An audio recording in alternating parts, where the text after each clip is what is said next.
এবার চলুন যাওয়া যাক জলপাইগুড়িতে। সেখানে এক অভূতপূর্ব গোষ্ঠী কোন্দল।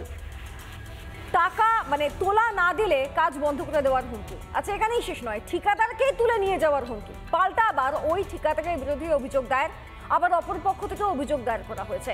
এই নিয়ে তৃণমূলের তুমুল গোষ্ঠী কোন্দল। দেখুন।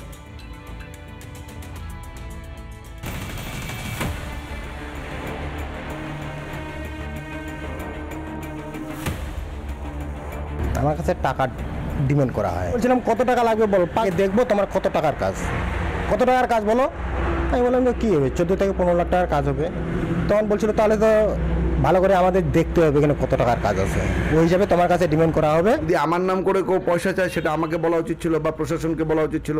যদি রাজু সাহানি পয়সা চেয়ে থাকে বা অন্য কেউ পয়সা চেয়ে থাকে সেটাও বলা উচিত ছিল।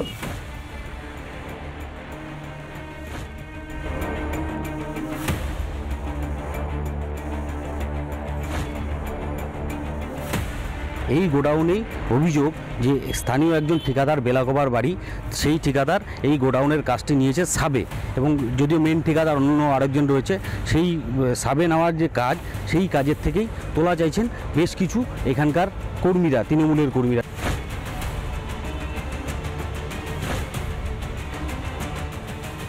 রানিং কাজ করার পরে তারপর থেকে আমার কাছে ঝামেলা আসে, আমাকে বারবার ধুমকি দেয় টাকা দিবি কিনা। রাজু সাইনির ছেলে পেলে এরা, টাকা যদি না দিস তাহলে তোকে এখান থেকে উঠাই নিয়ে যেতে হবে। বহিরাগত দুষ্কৃতি নিয়ে এসে শ্রমিকদের উপর হামলা বা যারা ওখানে হাইড্রা সাপ্লাই দিয়েছে তাদের টাকা আটকে রেখে মস্তানি করা, এটা ক্ষিতীশ ঠিক করে নেই। ফলে এটা যেটা বলছে ক্ষিতীশের পক্ষ থেকে, নিজের দোষ ঢাকবার জন্য কারো বুদ্ধি বা প্ররোচনায় করে এই সমস্ত করছে।